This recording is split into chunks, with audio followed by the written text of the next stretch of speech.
Welcome to The Feel Between. I'm Yasmin. I'm Ahmed.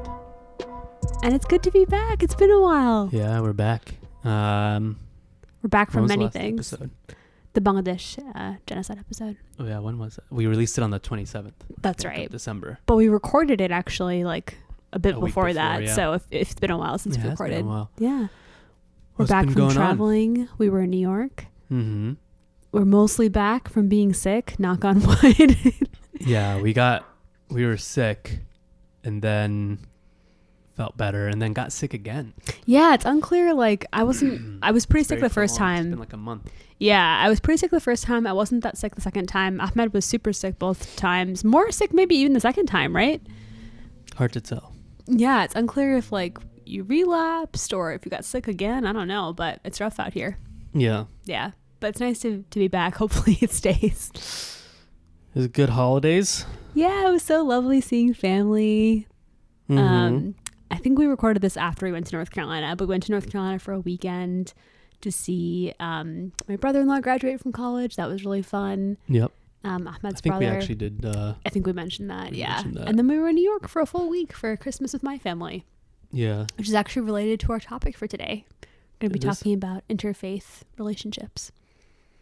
Oh, right. So I put out a little, I was asked people, what do you want to hear about? And someone said our thoughts on interfaith relationships. Yeah, which I thought was a really good topic.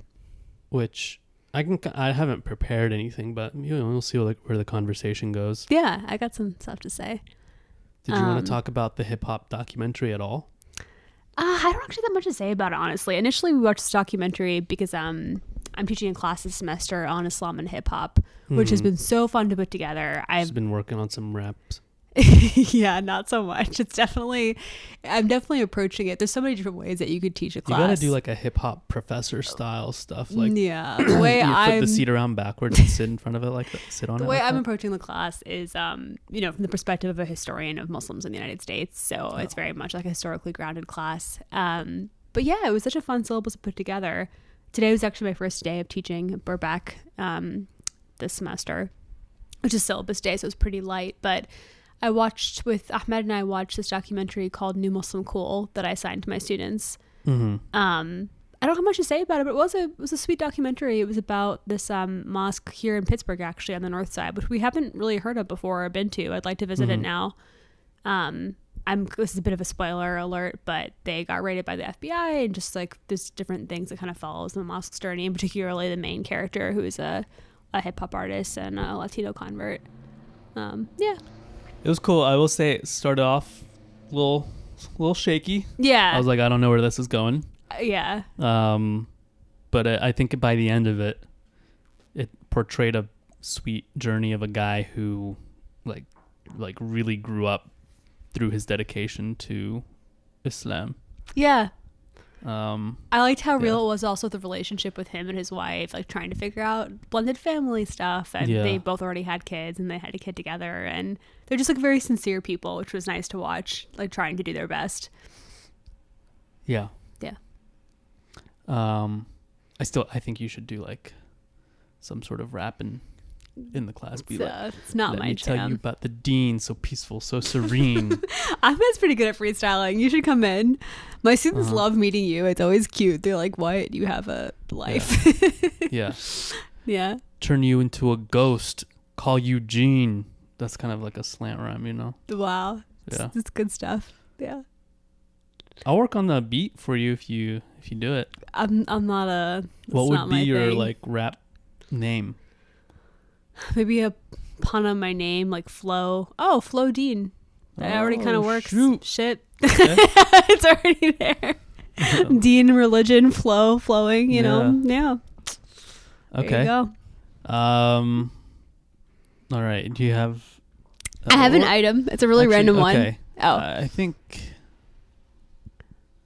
there's like some things in the news. I was just like, what do we need to talk about? Before we get to items. I don't know. Yeah, go for it. I actually don't know what the order should be.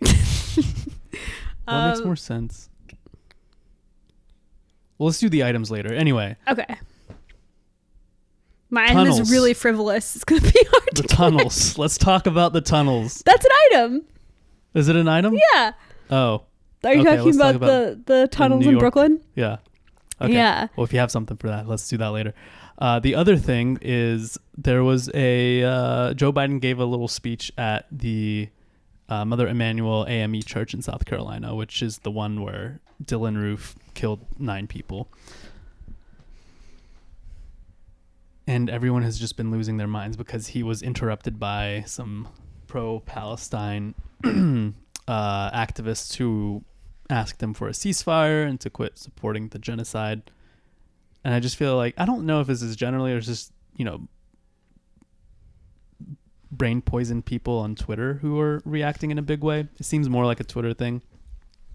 But there's an attempt to just kind of frame that as racist somehow because these activists are going into never mind you that one of them was black, into a predominantly black space with elders, and they're saying that they are re-traumatizing them by having spoken out. I don't know. Have you seen that? Yeah, I mean, yeah. I haven't seen that, but I that does sound kind of like a Twitter thing. But who knows? Maybe some people have that take. I will say some prominent people, like what's her name? She was the communications or something director for Pete Buttigieg. I can't. And then Simone Sanders also was on Who's that. Simone Sanders was communications director, I think, for Bernie Sanders. Oh, interesting. Yeah. She also has a last name Sanders. Yeah. That's weird. Yeah. I mean, look, I think that everywhere the Biden speaks from now on, there should be protesters. I mean, everyone's just going to have to get used to that. Right. Yeah. Yeah. Like, honestly, these people should not be should not be getting like an ounce of sleep at night because of what they're doing. Yeah. I think there's nothing controversial about it. I think it almost would be weirder if people weren't protesting. But just the idea to kind of, I mean, people are just trying to recast asking for violence to stop, for the killing of men, women, and children indiscriminately, unmitigated, to stop. They're trying to recast that as somehow violent in and of itself. Yeah. Right. Like not only in this moment, but in other moments, right? Like we've seen this like from people you'd expect, like even like Alan Dershowitz or, just like Zionists in general who are just like, this is like being part of the KKK or these people are Nazis. It's like you expect it from them, but it's just like this is a really weird sort of I guess like liberal take on yeah, this. I think it just shows the kind of dissonance and the sort of fracture between anti-Zionists and then just kind of more dyed-in-the-wool liberals. Yeah, I think they're just like very different understandings of what is appropriate. Yeah. Yeah. Because the whole chanting, if you saw the clip, that people were chanting 4 more years kind of drowned out the yells of ceasefire. They escorted them from the church and then everyone else started chanting 4 more years. That's what I'm saying. Yeah. But I think, that sort of like not realizing that kind of carries implications of more of the current violence just kind of, I think, shows again the sort of disconnect. Yeah. Yeah. Other Palestine news updates you wanted to go over? I mean, unfortunately, not a lot has changed about the situation. Like Israel's still doing what it's doing. I will say, actually, I do want to mention this since we kind of talked about it, but the New York Times story about the widespread sexual violence that was alleged of Hamas has been debunked, not only by several other outlets, but has one of the families on which the story was predicated came forward and said that the New York Times misled them into, giving voice to the story. Had they known that the story would be about, sexual violence and kind of re-traumatizing them through focusing on the murders and the grisly details themselves, they said they would not have done it, right? Because they went into it thinking it was going to be kind of like a more of a tribute to their daughter who had died, and her husband as well. And so the family stepped forward and was just like, this is not something we agree with. There's no evidence that she was a victim of sexual violence or anything like that. And then the other things that are mentioned in the story have also at one point or another been debunked. And again, we bring up this podcast all the time, but Bad Faith, Brianna Joy Gray did an absolutely stunning episode with Max Blumenthal, who is one of the editors of the Gray Zone. So I would suggest following him as well. They have very thoroughly gone through these sources for each one of these claims, the lurid sort of fantasies that were brought up in the New York Times piece, and they kind of trace them to IDF people, a lot of like right-wingers in Israel who have made false claims before, and just do a good job questioning something that should be questioned. Yeah, and I think the main or the family of one of the women who came forward and said, hey, this was not what happened. We didn't realize this is what the piece was going to look like when we were interviewed, are not like in any way really pro-Palestine, which I think kind of just also shows that like the Times had a particular angle they were trying to take. And this family isn't coming out as like an act of, out of any sort of support for Palestine, but really just because it was their own sort of daughter and sister's like story that was told in a way that was very lurid and that they didn't anticipate. And that their testimony apparently didn't really back. Yeah, that's a really good point. Like in the story itself, in the New York Times story, that family's quoted as like saying like these guys are like animals, right? It's not like they're one of the Israeli families that's particularly sympathetic to Palestinians. Yeah. And then last Palestine update, and then we'll move on because we also had an episode, or in that same episode, we talked about the hearings from the universities. What? I said, we haven't talked since the Harvard thing. Right? Yeah. So since we've talked about what's the most concise way to say, basically like a bunch of Ivy Leagues, testified in front of Congress about alleged anti-Semitism increasing on their campuses. And I think we mentioned that Penn's president stepped down, but since then Harvard's president has also stepped down. And I know that there's mixed feelings about like the appropriateness of centering the story, because the main story absolutely should be the suffering of people in Palestine. But as an academic, I did find it sort of scary and witch hunty. The allegations of plagiarism were just like absolute bullshit. Mm-hmm. Basically, like I looked into it, and the kind of things that they were saying were plagiarizing was the equivalent of me saying, as Foucault says XYZ, but not including a citation, which is technically not correct practice. But like when you're finishing your dissertation, and maybe this hits home for me because I just finished my dissertation, and I know that I have sections like this. Hold on. I might just cut that part out. No, don't, because seriously, I mean, it's everyone who has written a dissertation. It is not as well vetted as a book. You did a good. I checked your citations. No, of course I didn't. I'm not saying I plagiarized. I did not. That's a commentary on my work as an editor. Oh my god, you're so cute. You were my best editor by far. But no, it's ridiculous. And there was, I don't really feel that bad for her in the sense that she did absolute shit to protect pro-Palestinian protesters, and that she did a terrible job during the hearings and just kind of like awful. Giving away the premise of the argument, which was a flawed premise, to be like, yes, students are calling for genocide, which is not true. Mm-hmm. And having said all that, it still is hard to watch the first Black president of Harvard just like the absolutely racist kind of rhetoric on the internet about like she only got into DEI. Yeah, she was a DEI hire. Yeah. Like, no, she wasn't great, but she was a product of the system like every other fucking president of Harvard. And also prior to that, she was the dean of the department with the most faculty. And so she's very well published in her field, and it's just such bullshit. It's really stupid, but at the same time, I do feel like in that hearing, she proved her, like, the job of the Harvard president is not an academic or intellectual it's to position. Protect the corporation. You are the face of a big corporation. Yeah. And you have to act like the corporate, amorphous face of a corporation. Yeah. Like, you can't, it's a pretty simple job, I feel, right? Like, especially when you go to. You're basically like a steward of money, essentially. You're trying to like protect the capital of the university. Yeah. Yeah. And she proved herself to be kind of incompetent at that. And then the funders of her institution, notably Bill Ackman, the billionaire leader of Pershing, who was like the guy who was really behind the effort to get her out of there, right? So now there have been all this hilarious stuff where people going after his wife, Mary Oxman from MIT, who's a professor at MIT, but she actually plagiarized. She has like from Wikipedia. Yeah. So, and then the guy, he keeps like Bill Ackman, he keeps fucking like writing these like 18-page long Twitter screeds.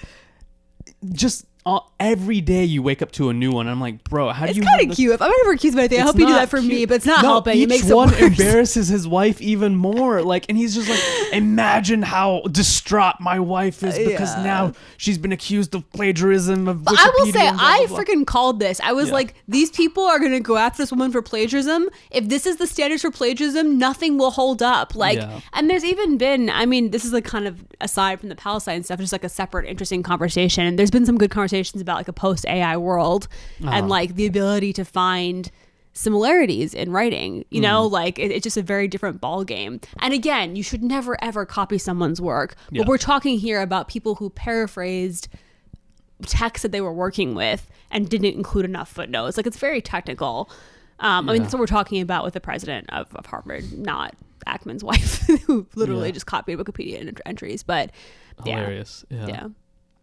Yeah, that's all I had for the Palestine news updates. I have a more lighthearted news thing. Anything else? The tunnels, if you have anything else.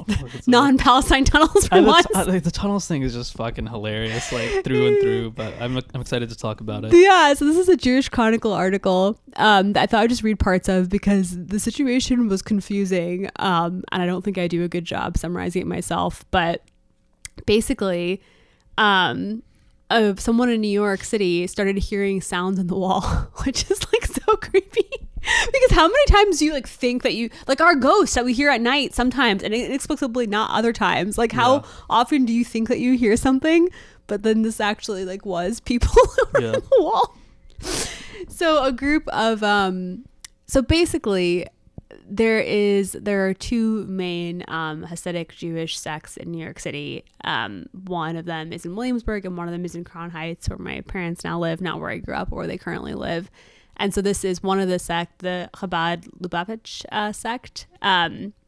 Essentially, they had this property, but then an offshoot of their sect, who are very like messianic, they believe that their rabbi is still physically alive. They like wanted access to the property and sued and didn't get access. So it's not like the main group, it's like a part of the group essentially. And they weren't allowed to go into this building that was important to them because the rabbi once lived there and it used to be like a synagogue and a place of religious learning. So they just like tunneled into it, which is kind of incredible. It's wild. Yeah, it's wild. But yeah, like the videos are just nuts because it's just like people popping up out of the ground. I wanted an interview with someone who did. He's like, my partner left me because I said I thought I heard Jews in the wall. Or just people on the wall. Yeah. I feel like I don't know, it's super interesting to think about like really specific movements that are already pretty specific, and the fact that even within them there are factions, you know. And I always think that messianic movements are so interesting and kind of beautiful but really intense because they're just like literally this fervor of like either like, you know, someone is coming back or someone is here. Like, it feels so immediate. I love it. I love the idea that they just like felt so strongly about that. They're like, we're gonna fucking dig a tunnel by hand. And what were they? Like, my question is like, were they just going in there after hours to just like hang out? Or I think they were there to pray and to like be in the space, like religiously. No, I know, but like clearly they weren't allowed there, so they had to build this tunnel. Or were they just going in after hours and going into the actual property, or were they just hanging out in the tunnel and like? No, I think they were going into the property. Or at least they were trying to. I don't know if they made it in. But it also seems like they were spending quite a bit of time in the tunnel because there were like mattresses and stuff in there. Really? Yeah. Wow. You saw, like, that's why. So a lot of people have been getting like kind of conspiratorial about like, this is a child trafficking, which blah, is blah, fucking blah. Awful. Because there's no evidence. They're for like, that. there's a child-sized mattress, and you're like, bro, it's a fucking tunnel that they dug with their bare hands. They probably got tired. Like, well, yeah, it's not gonna be wide enough for a king-size bed. Like, what do you like? They're just in there with a mattress and probably just like sleep. Yeah. So yeah, my guess is like it does seem like they spent a lot of time down there. Yeah. So I'm wondering if they're just like waiting. I have like 2 tweets to read for the conspiracy theory stuff because that stuff annoys the shit out of me. Because there is actual sex trafficking. I don't understand why people on the internet like feel the need to like yell sex trafficking I will without say evidence. This is actually a thing that is anti-Semitic because it is. Like, yeah, exactly. Like, it is an anti-Semitic trope. Yeah. There is a like a I don't know if is it a particularly anti-Semitic trope? I think yes, from like the Really? I think I didn't know that. I mean, I don't know. Yeah. Oh, yeah, I believe you. Yeah, that's interesting. Yeah. I'll pull up really quick 2 tweets that I liked that kind of mentioned because I think at first I thought it was like really funny because it obviously like is just absurd and like looks absurd. The videos are absurd. Yeah. I'll say I don't think the I don't know about the child trafficking specifically being, but like obviously the trope of like Jewish men being like sexual deviants, right? And, like, very taking similar advantage of women. Very similar to a lot of the tropes about Arab men, like right. and non-white men in general. Yeah. Assad, who I really like on Twitter, he said, "Oh dear, the Chabad Brooklyn tunnel jokes might have come to a premature end. Some really vicious anti-Semitism coming out." I just saw a tweet talking about indigenous pursuers. Nobody seems to know how to be normal with regard to Hasidim. Never take our zany, diverse, and chaotic city for granted, which I think is a good take. Just like, yeah, like it is a funny thing, but like no need to like, yeah, make it weird. Right. And then also, Jonathan Brown had a tweet that I liked. Where did it go? I probably saw it earlier. I think I liked one of his earlier. Yeah. He said, "Don't get sucked into Hasidic Jews doing child trafficking in New York City garbage. It's the same religious people do barbaric, gross stuff, bile that is shoveled on Muslims. Don't give it oxygen." Yeah. But yeah, I think it's good to be like, I mean, it is an objectively funny story. I think it's okay to talk about. There are literally videos of them coming out it looks of the ground crazy. and then running away from the police. Yeah, there's no need to like add on to the absurdity. It's already absurd. Yeah. Oh man. I mean, the Hasidic community in Crown Heights is like incredibly organized. I mean, I guess there's obviously diversity within it because this is a case of like a faction within a faction. But it is impressive, like some of the ways that they organize and kind of just Dude, I mean, they're committed. Push weight against the city. Yeah. I say this very sincerely. Like, I mean, I'm sure there are bad parts about it, right? Like with any community, right? Yeah. But the conviction and commitment to like making your whole neighborhood revolve around your beliefs. Yeah. I don't see that anywhere else in New York. Oh, you see it in like Muslim neighborhoods in like Coney Island, Jackson Heights. Not to that extent. Yeah. I wish I believed in anything deeply enough to dig a tunnel. To dig a tunnel, dude. Come on. It's like a special level of conviction. Dude, I gotta start digging some tunnels. Where are you gonna dig to? I don't know. I mean, women, honestly, you should dig like a better tunnel entrance to the masjid. That was a joke Assad made, about like the Muslim woman's entrance. Yeah. If you really believed. Yeah, it's true. All right, I got another item for you. So this I saw because some conservative Christians that I follow on YouTube who I've talked about before on the podcast, they were complaining about it. It's really stupid but kind of funny. So there's an ultra-right beer that began.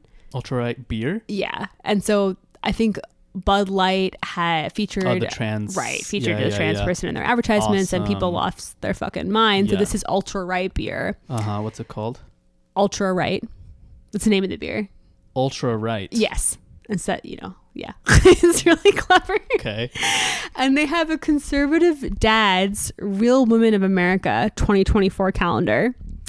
10% of the sales will be donated to protect women's sports from extreme leftist ideology that's seeking to destroy real women. So I think that means like, I guess it's some sort of nonprofit that works to keep trans people out of sports. Yeah. And here's the calendar. And this is a lady. Okay. Riley Gaines. I think that she is someone who has sued trans actresses. We're looking at a picture of trans sports players. This is the calendar. I mean, it's a blonde woman. She's got a little stretched out. She's got a red, white, and blue bikini. And there's the ultra right beer next to her. Okay. Yeah. Yeah. That's pretty good. Yeah. And then I think it's mostly her. Oh. Yeah. But here's that's a bad picture. Here's other ultra right. I don't know who that is. That's not her again. Otherwise, she'd be doing blackface. Which that's is somebody else. Up. But anyway, the conservative Christians that I listen to, I don't talk to them. they were like annoyed because they were just like, this is a good example of the difference between conservatism and like Christianity, because like this is like still objectifying women and just like any other calendar that the world would make. Just like, yeah, they thought it was silly. But no, it's a great grift. It's been done a couple of times, right? So really? there's like Death Wish coffee and oh yeah, I remember you telling me about that. It's like the Islam. If you hate Muslims and love guns, you drink Death Wish coffee. Is that still around? Was that like a post 9/11 thing? I think they might have IPO'd. So again, it's like a great grift. It's like really bad coffee, but it's like because all coffee has such like a leftist association. This is like the anti that. Yeah, I guess so. Yeah. And then there's like the My Pillow, which is just like a shitty pillow. But that was the guy that like Trump was always like shouting out, right? He was like sponsored by him. It felt like cokehead guy. Like I was watching a YouTube ad. Who's now I think being like, I think he's on trial. I really? can't remember exactly for what. And then there was another thing that happened recently where, oh man, I can't remember what it was, but it was just like a subpar version of the product that you could just get generally. And then when people got it, they were like, the point is not for it to be good. It's just to make sure that we support whatever. Oh, I wish I could remember what it was. Anyway, yeah, it's like a good ass grift if you can. Yeah. If you can. Get I mean, this is a good product. The ladies look pretty. They not really. All the pictures are just like really overexposed, and they look. You're such a lighting person. Yeah. They're shining with the light of America. Yeah. Yeah. Okay, I've got some items for you. Okay. First one. Can't say exactly when this happened. I don't remember. But it is. I think it took place at a hearing on like book bans. Okay. And this like is state level or. I think this was a federal like a U.S. congressional hearing. This is Senator John Kennedy from Louisiana. On his knees. Hold on. I put some lube on and got him on his knees. Oh my God, what? And I began to slide into him from behind. Oh my gosh, is he reading a banned book? I pulled out of him and kissed him while he masturbated. He asked me to turn over while he slipped a condom on himself. This was my ass. This was my ass. This one. And like you tell the woman who's like sitting there is just trying to not laugh while he's reading like a erotica book or whatever. So he's reading it saying this should be banned essentially. Yeah. What's the book? I don't know. So funny. This was my ass. I'm gonna make a soundboard one day of some of the things that I've played, and this is definitely gonna be one of them. There's like a really popular it's actually not my thing, not to be TMI, but people I know are into this audio erotica thing called Dipsy, which are like erotic stories read for women. Mm-hmm. It would be really funny if someone did one with like the senator's voice. John Kennedy. I would love that. If someone, yeah. This was my ass. This is really funny. Okay. The next one is kind of longer. I'm thinking we can play it and then we'll stop and talk because there will be moments for commentary throughout. It's about a 4-minute long video. Sounds good. Of a resurfaced video of New York City Mayor Eric Adams. Oh gosh. Have you seen this? No, he's just such a mess. Of him showing parents how to search their children's bedrooms for contraband. Whatever they might have. Yeah. Here it is. Should I watch it or can I just hear it? You should watch it. It's hilarious.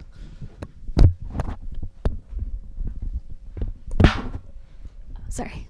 Realize how important my crusade is of removing illegal handguns off the streets of New York.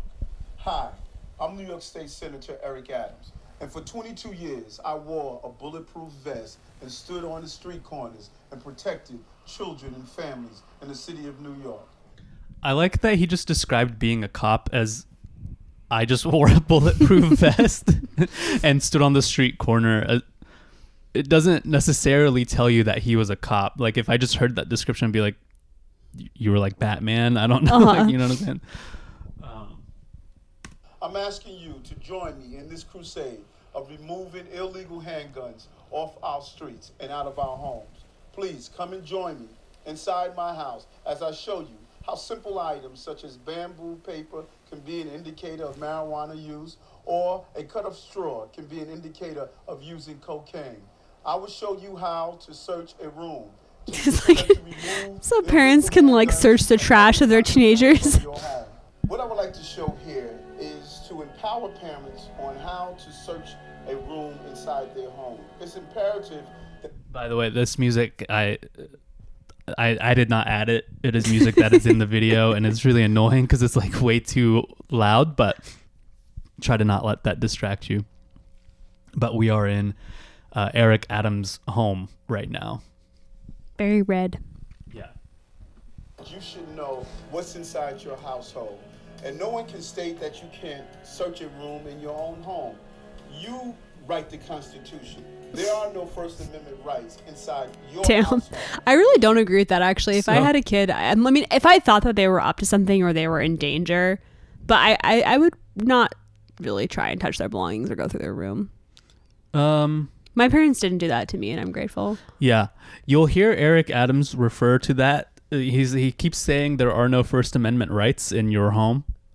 And I think he means Fourth Amendment, which is the one that is... oh my God, I didn't even think about that. From search and seizure. Not free speech. But, you know, freedom of religion, whatever, association. I don't think those are, I mean... Sure, I guess maybe you can also say there's no First Amendment. I would actually say there's probably no First Amendment than there is more no search and see. I don't know. Anyway, you don't have any rights as a child because your parents are clearly dictators in this case. Your obligation and responsibility not only to protect the child that may be using an illegal drug or carrying an illegal gun, but you also have to protect the members of the household, their younger brothers and younger sisters, and the other elder members of the household. So by periodically sending a message to your home that so he's saying, like, even if the kids aren't doing anything, periodically search it. Your house is That's messed up. Inspection by your house and the members of your house. The message is you expect your children to do what's right, but you always have to inspect what you expect. And that's the key to providing some preventive safety. So if you come to a room like this, you can start out, I always recommend to start out in a periodic fashion so you'll be used to going through the room to look at the various items in the room. You can look at the jewelry box. A jewelry box of this nature, maybe a simple jewelry box, but if you look through it closely, you don't know what your child may be hiding. For instance, a gun could be hit. Oh my God. So, he just like is like, oh, anything could be in this jewelry box, and he just pulls out like a little pistol, which is like, if your kid's hiding their pistol in like a box is obvious. Yeah. You know what I'm saying? Like that's way too obvious. And I also just love that he just does like tactical cop speak, where it's just way overly descriptive of simple things. Yeah. Like look through the room. Yeah. Like you're going to want to start in a periodic fashion and to start searching the room so that you're used to being in the space and being able to visually ascertain the tactical parameters of this room. For instance, there might be some sort of container-like device that we know as a box, and you're just like, okay, you're just using way too many words. All right, let's see what else he finds. A small caliber weapon could be hidden inside a jewelry box. Look at the various colognes and perfumes and photos and pictures. You should always, when your child brings in his popular knapsack with many different locations, look through it to see what exactly is your child carrying in addition to a book. Something simple as a crack pipe, a used crack pipe. Oh my God. Something simple as a crack pipe. How did this man get elected? Something as simple as a crack pipe could and he just like immediately pulls it out of the bag. He's not like telling people how to identify these things. He's not like, this is what a crack pipe looks like. He's just assuming that every kid just has a crack pipe in their bag, just in the front pocket of it. Could he have found it on the street? That's quite possible. But this is a discussion piece where you should start speaking with him. Yeah, the crack pipe is a conversation starter. Use of drugs. This invokes conversations. Look at picture frames and behind them, cameras. Try to determine what's taking place. Behind a picture frame, you can find bullets. What does that mean to find bullets? Does it mean your child is carrying a gun? No. Where there's smoke, there's possible fire. Wait, he's also giving too much credit to this hypothetical child. If you did see bullets, I'd be like, what the fuck is going on? Yeah. It's just like again, doesn't mean that they're shooting. Just because your kid has a pistol, a crack pipe, and bullets does not mean that they are gonna get high and shoot up the school. It's just a conversation. Again, this is all about having nice, open it's all conversation. about talking. Yeah. What are they doing with the item? And this empowers the parents. Look at all the items inside the room and feel around and see what's the possibility. Something simple as a baby doll. Could be just a baby doll, but also it could be a place where you can secrete or hide drugs. Run your hands over the pillows and see if you feel anything that's unusual. Like a pillow like this with a button is a perfect invitation to hide. So he's like opening like a nice little throw pillow with a button, and we're about to look inside. What do you think is in there? Weed. Okay, interesting. Something. And I felt something bumpy. I would reach in, see what it is. This one could be another gun. A pillow, a gun. Maybe something that you'll think that can't be hidden there, but it can. And what happens not only when the person who's carrying this illegal gun is in possession of it. He looks different. How long ago is this? It doesn't really look like him. This is 11 years ago. Okay, yeah. Yeah, so a while ago.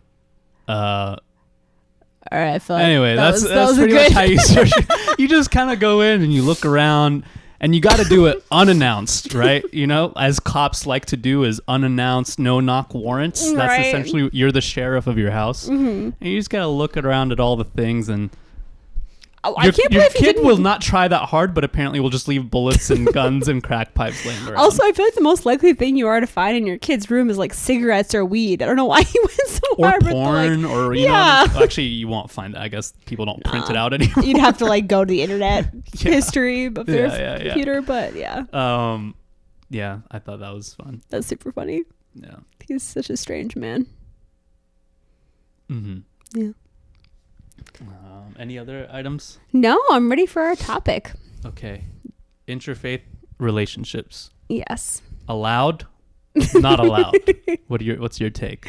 Well, I'm a product of an interfaith relationship. Oh my God. So I'm a fan. You're pro. I'm pro. Yeah. Okay. I mean, yeah, I think like anything in relationships, it's just like if you're on the same page. I think first of all, for some people, they just are not really it's not a big part of their lives, and in that case I guess it doesn't really matter much. Well, okay, so in your past relationships have any Well, first I'll talk about my parents. I think Let's talk about your parents. Yeah, I think they are still together. They have like, not waged any sort of holy crusades against one another. They haven't. So my mom is a Lutheran Christian and my dad is Shia Jafri Muslim. I think for both of them, like faith was more kind of about like community and family. Like they're not like super, I don't want to speak for them, but they're not, I don't think it's like a huge part of their lives, but it is important to them, like kind of like culturally and family wise. So I feel like if you are on the same page as your partner, you know, and how you relate to faith and you have different faith backgrounds, it's not that hard. I think it would be hard if one of you like cared like a lot and was super practicing and then one of you, you know. Yeah. Or maybe that works, honestly. It just depends. And also, I think as long as you have a plan for the kids. Mm-hmm. So, like, my parents' plan was that we would be raised Muslim. Yeah. And so I think as long as you have, like, decided that you're on the same page about that. We can cut this out if you don't think they would want us talking about it. But, you know, I think your mom had to do some work with the family. Yeah, but was that... Yeah, I mean, I think it was because she wasn't Muslim, but also because she wasn't like Desi or like Pakistani. Right, it's cultural. It kind of comes together. These things kind of get melded together in the mind. You know, yeah. they're just like, oh, she's not like us, I guess is the point. Yeah. My grandparents, I don't think they wouldn't mind us talking about this. My grandparents on my dad's side were super like not supportive, and actually really not very nice to my mom. But honestly, they were kind of difficult people. May they rest in peace. I don't know if they would have been nice to any daughter-in-law. And in some ways, I feel like it worked out in her favor that she, like, basically wasn't going to be accepted anyway. It's not like she had to, like, bend over backwards to change herself because they were kind of like, this is not what we ordered. But I think okay, my understanding is that, yeah, maybe your mom was, she had thick skin. Absolutely. I will say. She's very thick-skinned. Because that's like not an easy situation to be put in. And she had my dad's support. I think that's important. Yeah. Like, he was going to do anything for her. I think you can't do it halfway. Yes. Yeah. So you have to be sure. As the one who is in the family, you need to like kind of come Yeah, correct. I mean, my grandparents threatened to not go to the wedding, and it was Right. not clear until the last minute if they would. and but that they went. didn't like scare your dad out of it or anything. No, like I that, mean, but- I think, to be honest, I will check with this before we air this, but my grandparents have been estranged for a number of years. They were like technically still married, but like things were a little hard. And so there was already a lot going on in my dad's family, and he was just like, I want stability for myself and like happiness and like peace, and this is how I'm gonna do it. Which I think is like a very good adult decision. And then And they your were mom- young. They were your 24 mom and deciding 25. that she's like, oh, I'm going to like do this. I understand. Like it feels like she understood like what that entailed, and that it required like a lot of like putting in time and like work on her end. Yeah, and I will say to my mom's credit, she really like, it wasn't that possible to connect with my grandparents, but she really was excited to connect with everyone in my dad's family that she could. Yeah. And she worked really hard at that, and like that Yeah. was really noted, and to the point where that actually helped soften my grandfather specifically. I've heard like he really appreciated how much his cousins had all heard of her and met Yeah. her, and my parents like formed a really strong network with my dad's first cousins who I grew up with in the U.S. Who are basically like my aunts and uncles, because that's the family that we have here. Yeah, she was really thoughtful. It was cute. After they got married, they went to Pakistan to celebrate their wedding, and she made like a huge chart. My dad has 64 first cousins, so it was like a shit ton of people to keep track of. Yeah. And everyone was so impressed with how good she was with remembering like the Urdu names for people's relationships and everyone's names. And at one point my dad was like, not like really annoyed, but just was like, thought she was getting too much praise. And he was like, she has a chart. And they liked that even more. They're like, she has a chart. They thought that was so that's sweet. funny. Yeah. So yeah, I think that she put in the work, and they both did. But I think also like there's so many different variables that go into a relationship. And if you come at a place where you have similar values, like that's the most important thing. Like you and I on paper probably sound like we are similar backgrounds, and we are in a lot of ways, but we all had very different childhoods. And like, What do you mean similar backgrounds? like we're both Muslim. Maybe it's just that. Yeah. But like, you know what, I guess, I mean, that's a pretty big thing, right? But yeah, I mean, we come from very different backgrounds is what I'm trying to say. Right. So I think we've come to similar enough conclusions on most things in life, and like that's what matters. Like we want to head in a similar direction. Mm-hmm. So like you don't want a carbon copy of yourself. You're not going to match on everything. Mm-hmm. I don't know if that's too abstract, but No, that makes sense. I think, again, if you're trying to make an interfaith relationship work, one of the things is, yeah, I think just like your parents, like you really just have to have some difficult and like really adult conversations like earlier in the relationship than I think a lot of people are used to. Like, I think a lot of people don't start talking about what life is going to be like together until maybe they're about to get married. But I think through my own experience or whatever, like it is probably better if you're an interfaith couple, especially in your like mid to late 20s or 30s or whatever, like having those conversations a lot sooner if you think it's something that's going to be serious, because I think if there are any sort of, I don't want to say weaknesses or whatever, but any sort of gaps in the relationship, that they're going to really be widened or put to the test or stressed by potential like issues down the road, right? So yeah, it's a lot of external pressure. And we're talking about maybe very like specific set of circumstances where, and I'm assuming the person who asked about this like was also specifically asking about the challenges of an interfaith relationship. Mm-hmm. And so one of the big challenges is the families. Yeah, I was going to say, it creates right? a lot of external pressure, because Yes. the truth is any couple, like we're both Muslim, but we have different ways that we relate to faith. Like everyone has different kind of practices they grew up with and different values, even if you are of the same faith background. But when you are of different faith backgrounds, you have a lot of external pressures to like clarify how you're going to relate to each other and what things will look like with kids. And that puts a lot of pressure on a relationship. Yep. And that can be good for clarifying and being like I think in the case of my parents, it was like, fuck it, we're doing this. You know what I mean? But it can also, it seems like, create a lot of pressure, which can be hard. And I think this goes not just for interfaith, but like interracial, And for intercultural. us, I feel like those things often go together. They don't have to, but I guess they really don't always have to. But for some They reason, don't always have to. the people that I know of, they have. Yeah. I'm trying to think of why that would be. Because of course you could be like a Jewish Christian couple and both be white, but most of the interfaith couples I know, I think, are also interracial couples. Mm-hmm. Yeah. Yeah. So I think if you haven't like gotten used to having conversations about, again, these might not be the things that everyone cares about, but like just substitute in the things that you care about, right, and the other person cares about, right? Like, how do we address like raising children? Mm-hmm. How do we talk about, what are we going to do if there is pushback from one side of the family or the other? How do we support each other through that? Because that can be very traumatic. And I think it's okay to say, we don't have to go into detail because privacy is important, but like, you've had really hard experiences with this with your past relationship. Yes. Yeah. Yeah. So I mean, I'll kind of talk about it a little bit, but I had some tension between my family and like my last partner or whatever, and it was really rough, and I think about it a lot in like retrospect, and I'm like, there are a lot of things that I did wrong, right? And again, I'm speaking from experience. A lot of the conversations that I think should have been had at the beginning of the relationship were not.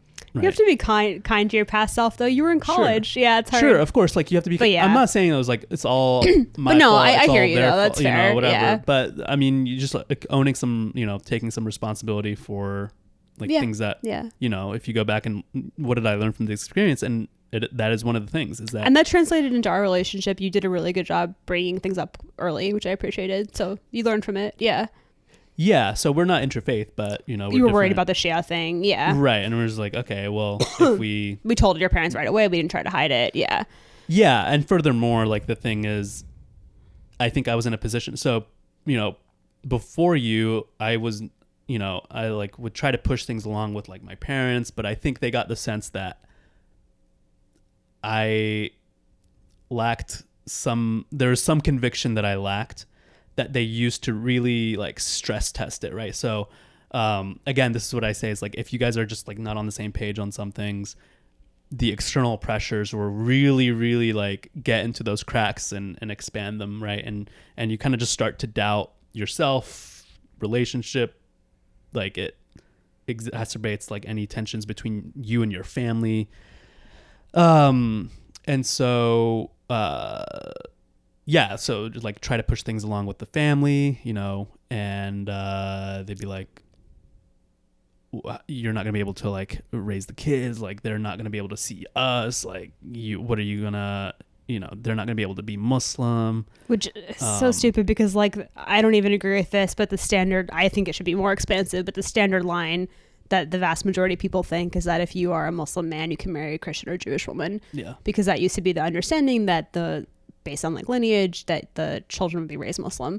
I personally interpret that to mean that you can marry whoever the fuck you want as long as you raise your kids Muslim. Yeah. That's not the majority understanding, but yeah, I mean, even like based on classical fiqh, it should have been allowed for you to marry a Christian woman. Yeah, so that again, that's like the tricky thing is that it's cultural too. She was white. It's a cultural thing, right? Like they weren't really making a religiously sound argument. Yeah, right. If you go back to it, like it came through in religious verbiage. Right. But I like went and talked, I'd go to talk to imams, try to get like community leader input or whatever. And it was just, even like the imams you talk to and like the like religious leaders were just like, no, this is not allowed or whatever. And you're like, really? Bro, I'm coming here I to had talk a friend to you who talked to an imam like in New York a while back, and he was like, yeah, it's fine. Yeah. So I think the thing here is our imams and spiritual leaders probably need better religious training, scholarly religious training. Especially if they want people to stay Muslim. Like, I feel like any imam should be so grateful that you thought to go to them for that question and didn't just like say like, fuck it, I'm doing it. You know what I mean? Yeah. Like, I feel like if you want the community to kind of stay vibrant, like the Jewish community, a lot of Jewish communities have been really smart about this. Like, how do you deal with blended families? How do you incorporate them into the synagogue? Like, you have to be if you're a religious minority. Yeah. Yeah. The imam that I saw to ask about like, oh, how do I talk to my parents about this? You know, how do I not lose my parents in this process? Mm-hmm. It was just like, you are essentially just like, you're disobeying your parents. Right. And then gave me a couple of metaphors. Oh yeah, I remember this. One of them being like about a race car that I don't quite remember. It was just like, confusing. It was like such a really alienating process.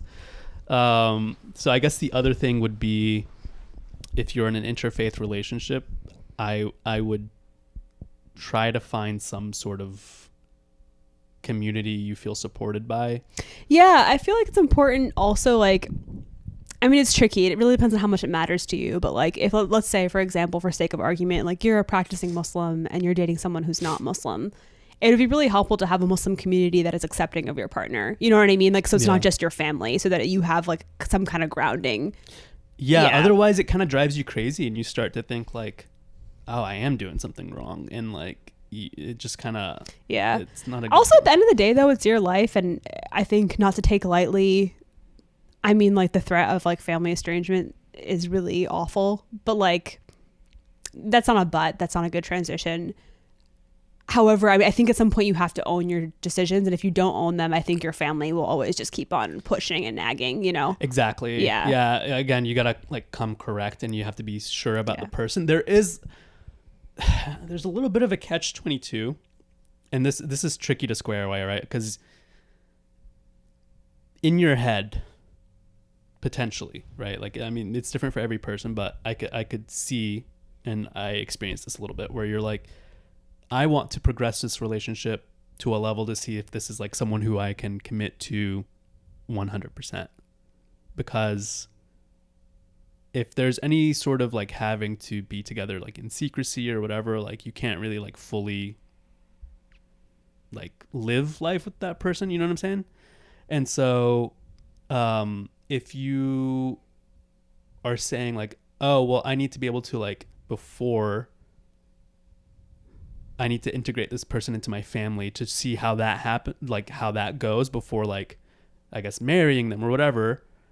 Then there is like a bit of a catch-22, because if there's like weirdness from your family that's preventing you, I think you just have to take a leap when you get married. That is your family. But I think that's true ultimately. Yeah, I will say ultimately, I think what's true is that you have to get to the point where like, if you have strong conviction about the person, then I think it's something that can work. And look, I mean, there are really awful people out there, but I think what is more common is that your family will put you through absolute hell. Yeah. But they will come to the wedding ultimately, or they won't come to the wedding, but they will. It's the rare person who won't actually meet their grandchild. Yeah. But I say this and I feel bad because it's not my experience. That's still awful. I mean, that's a lot of pain to go through. Yeah. But I just think it's pretty rare, even if they talk the talk, for someone to not meet a grandkid. Yeah, ultimately. So I think we've assumed like a very specific. Yeah, I mean, this is kind of talking about your traumatic past, which is, but that's a good worst case scenario. This is like a worst case. Now, it's possible you could have like a pretty solid, like, you know, everything's fine, and then you still have a interfaith relationship, and you're trying to figure out like some things. Like, I'll say for myself, I mean, I wasn't really serious about anyone besides you, so it wasn't that big of a thing. But I think I'm trying to think. I dated a couple people who were Christian, but they weren't very practicing, or it wasn't a big part of their identity as far as I could tell. So it didn't really matter. But I did date a few people who were like practicing, who were Jewish. And there was one person that I was pretty hung up on. And that, this is silly because it didn't match at all like the seriousness of our relationship. But in my head, I started to imagine like what a life would look like together and whatever. So was this after you've had your religious awakening, sort of? Yeah. Because there was a period of time when you like, but that happened in undergrad for you. When when I started dating. And my first... No, when you started becoming more like religious practicing. Right? I mean, very relatively speaking, but yes, that happened in undergrad. Okay. So my high school boyfriend was Jewish. He's half Jewish, half Christian, but his mom was Jewish, so he's Jewish by Jewish understanding. And then my boyfriend in college, I met through the MSA, so he was Muslim. Mm-hmm. And actually that was really funny, and a good reminder again of how like, so I was becoming more interested in Islam when he was becoming less interested. Like we literally kind of shipped past. He started drinking, I stopped drinking. Like it was very funny. Yeah. But it was actually not a big deal. We were pretty supportive of each other through the process, but it was like it was actually one thing that was super annoying about it. Sorry, this is not interfaith, but it's just interesting to think about, is that I think that there was this like annoying thing where people thought that like I was the reason he was going astray, which was fucked up because I was actually becoming more interested in Islam. And so when people found out he was drinking, there was a lot of MSA gossip of like, oh, like Yasmin like pressured him to drink, and that was super annoying.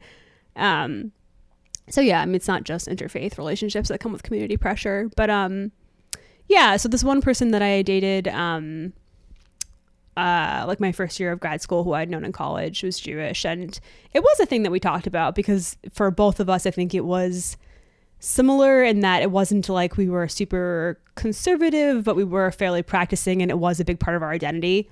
But I think that we kind of it played a similar role in our lives, so we kind of thought that, you know, it didn't work out for many reasons, but not for that. Like we kind of thought that if it were to work out, or when we talked about it, it just seemed like something that we would combine. It would have been on the wrong side. It's funny because if it had been the other way and like he had been Muslim and I had been Jewish, the kid could have more easily been both plausibly in some way. But Jewish man, Muslim woman doesn't work as well given the two understandings of lineage and those two traditions. But I did start to think a lot actually mentally because I was like infatuated with this person who was not as infatuated with me about what that would look like.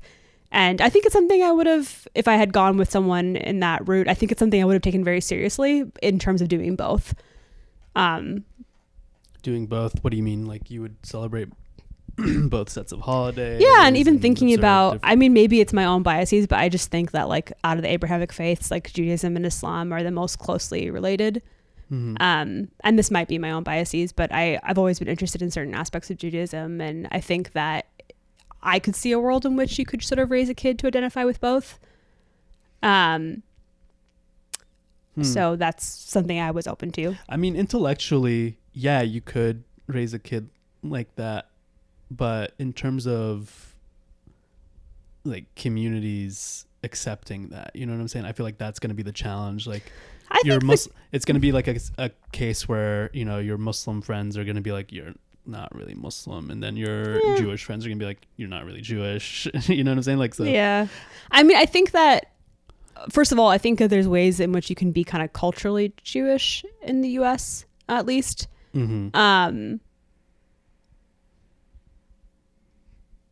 I think also, I mean, if you think about like our community in North Carolina that we had, I feel like people would have been accepting there. Yeah. I mean, a lot of things in our life that we are accepting of, like queerness or whatever, a lot of Muslim community is not going to be accepting of. Yeah. Being bi, you know. I guess the way that you would try to handle that is by, you know, if you're going to be parents, making sure that you have the community that you want to raise your child in. Right. You know what I'm saying? Yeah. Like one that is going to be accepting and one that's not like too rigid either way. Yeah. Although, I mean, I don't know. It's, yeah, I guess it all just depends on how you also just talk to. I will say I was kind of glad that my parents like picked a team for us, because I have seen that happen with some people where they kind of like are raised with both and get neither. My feeling is you should pick the one that is the minority. Well, that's the problem. But that's the problem with I mean, yeah, I agree. Like in the sense of like, that was kind of my parents' logic, was that because my dad was staying in the US and not going back to Pakistan, that was like, you know, ultimately obviously not a huge sacrifice in his particular context. But yeah, the idea was like, you learn about Christianity in the US. The US is like majority Christian. So you learn about Christmas just by breathing and being alive. You know what I mean? Like it's not hard to learn about Christianity in the US. Yeah. You have to work a little harder to connect sometimes with, you know, being Muslim or being Jewish. But Muslim and Jewish populations are almost like identical percentage wise throughout the US. So are they? Yeah, it's about 2% Muslim, 2% Jewish. People say that Muslims are only 1%. I think that's wrong. I think it's closer to 2%. No way. Yeah. I thought there were a lot more Jewish people. No, there's not. What are they doing? Yeah, there's it depends on where you live also, obviously. If you're in the place like New York, then it's not going to feel like if you're Muslim or Jewish, you're like an ultra minority. If you live in like North Carolina, then there's a different kind of feel to the communities there. But yeah, they're not large populations. So yeah. Yeah. 2.4%. Nice. Yeah, I think Muslims So are how around how too. do you choose that? Yeah. Damn, that's tricky. Yeah. But anyway, that's it. I mean, I've dated some other Muslims. I think that the effect it had on our relationship, because I don't have that same kind of family pressure that you do, it mostly just had to do with the role that it played in our lives individually, whether or not it was even a factor in our relationship. Mm-hmm. Yeah.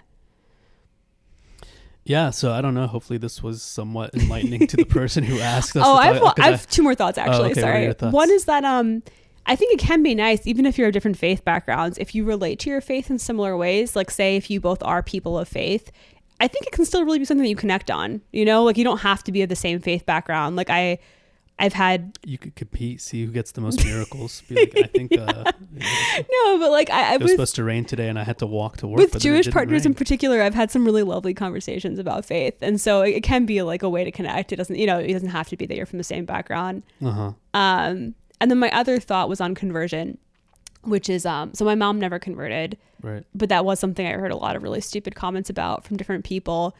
And I mean...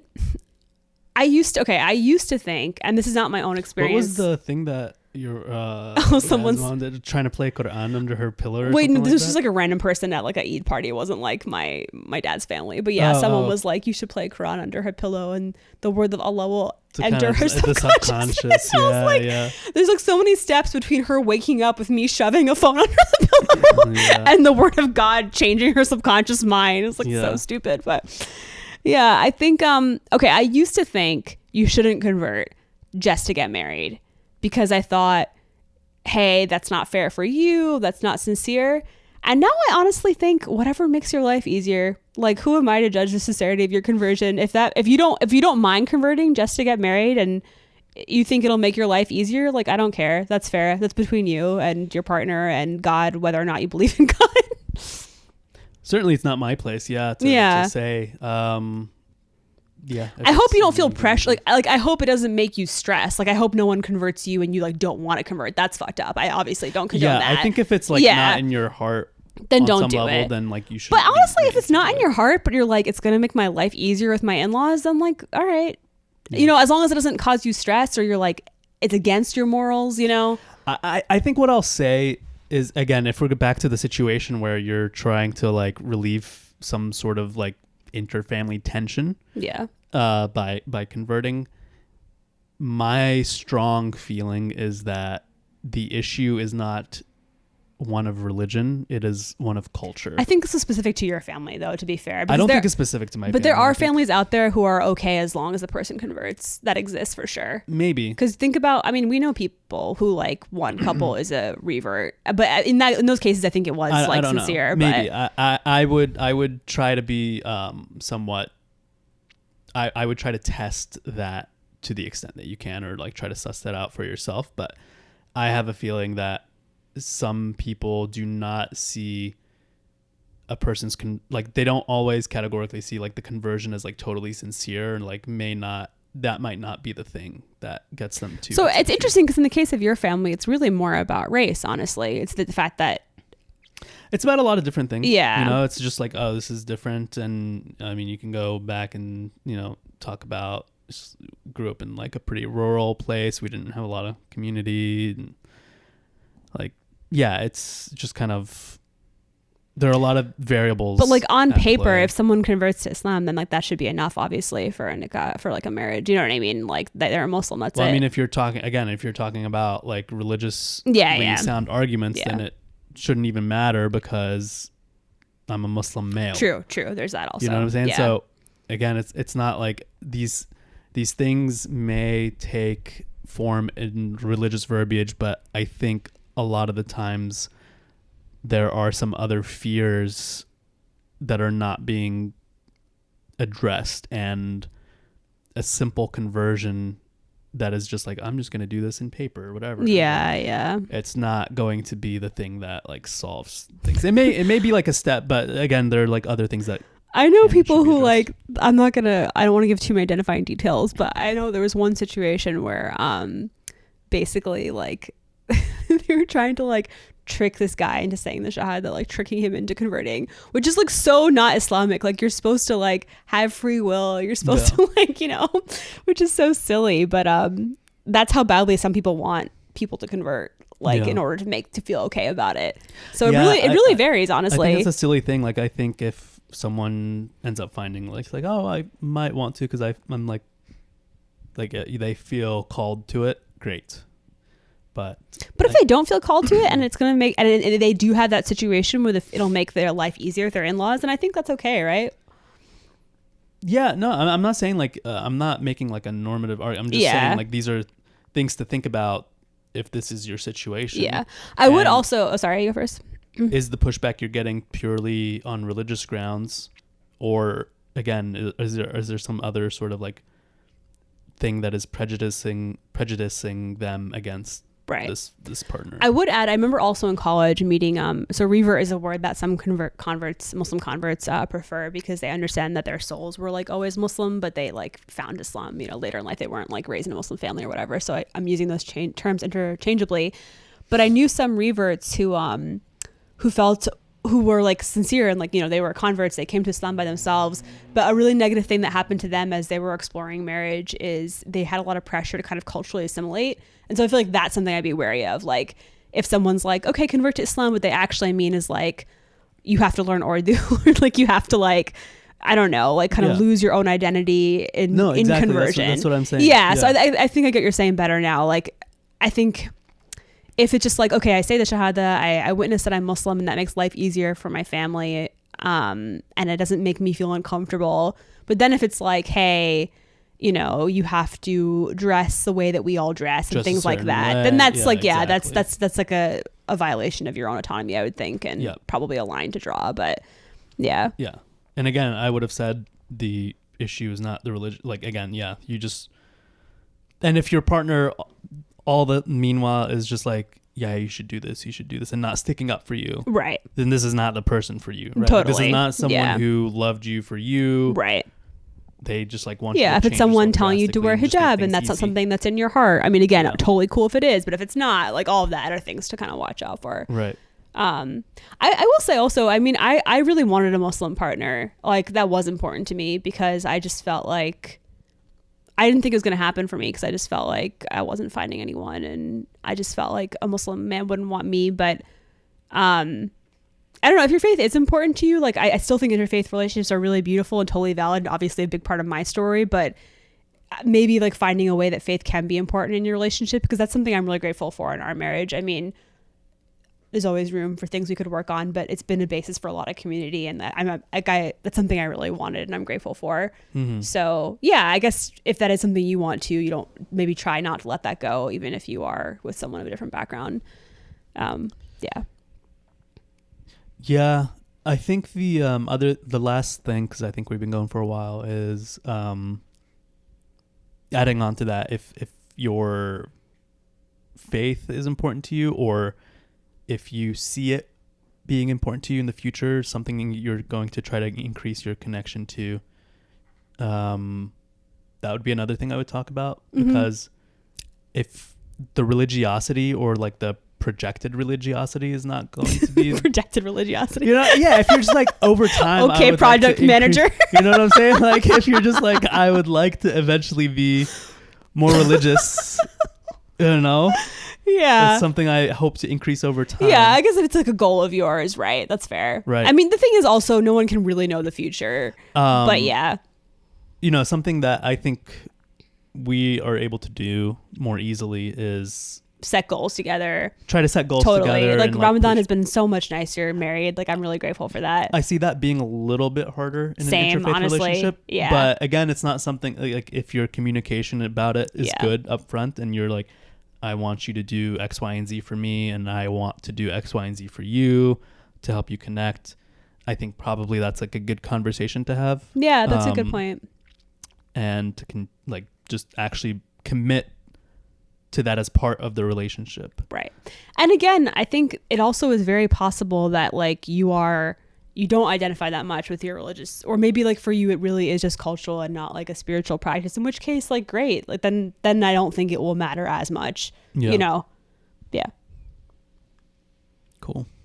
Nice. All right, those are our thoughts on interfaith relation. Hopefully, yeah. Again, I think the overall question was just our thoughts on them. So I hope we did an okay job. Yeah. What do you think? I think we did. Okay. Good luck, everybody. All right. Bye. Bye.